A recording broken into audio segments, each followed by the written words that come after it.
Guys finally আমিও পালপাল সিটের ID কিনে নিলাম। আর আমি এখন এরম ক্যারেক্টার নিয়ে একটা প্র্যাঙ্ক ভিডিও করব। ওই তো আইজুল ভাই অনলাইন আছে, আইজুল ভাই গ্রুপে যাওয়ার পর দেখবো আমার সাথে কেমন বিএফএন করে।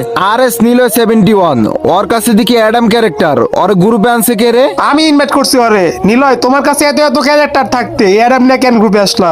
ভাই ভালো ক্যারেক্টার থাকলে কি এরম ক্যারেক্টার নিয়ে থাকতাম? ও আচ্ছা, তো আমাদের গ্রুপে কেন আসলা সেটা বলো। গ্রুপে আসছি ভাই গেম খেলার জন্য, বিয়ার দিয়ে মেসেজ স্টার্ট দাও। এই হালার পুত, তোর মাথা ঠিক আছে? তোরে নিয়ে আমরা গেম খেলবো? তোর কাছে তো কিছুই নাই। রাইট, তোর যদি নিয়ে মেসেজ কাট দি আমাদের মানজত সব শেষ হয়ে যাইবো। পাগল নাকি ভাই? গেম খেলতে স্কিল লাগে, ডেসাবের সাথে মানিজ্যতের কি? তুই কি বোকা চন্দ নাকি? তুই কি দেখোস না আমাদের এক একজনের কাছে S1 2 3? তোরে নিয়ে আমরা গেম খেলবো, তুই কিভাবে ভাবলি? এত কথা বাদ দে, আরে তোর ভালো ভালো বলতাছি, গ্রুপ থেকে চলে যা, এমনি কিন্তু মন মেজাজ ভালো নেই। গ্রুপ থেকে কেন যামু? আর তোমরা আমার এরম ক্যারেক্টার দেখে ইনসাল্ট করতেছো। তো কি করবো তোরে? যখন তুই S1 2 আইডি নিয়ে আমাদের গ্রুপে আসতে পারবি তখনই আসিস, এখন বাইরে গ্রুপ থেকে। এইভাবে তো গ্রুপ থেকে বেরোমু না। তোমরা আমাকে অপমান করছো, এটা রিভেঞ্জ নে, এরপরে বেরোমু। কিরে ভাই, তুই কি শুকনা টুকনা খাইছিস নাকি? এ আইডি নিয়া হয় নাকি আমাকে সাথে প্রতিশোধ নিব? লল। রাইট, আরে তোর মাথা যে তার সিরা, তুই কি জানোস? তাড়াতাড়ি যাইয়ে ভাবনা গিয়ে ভর্তি হ।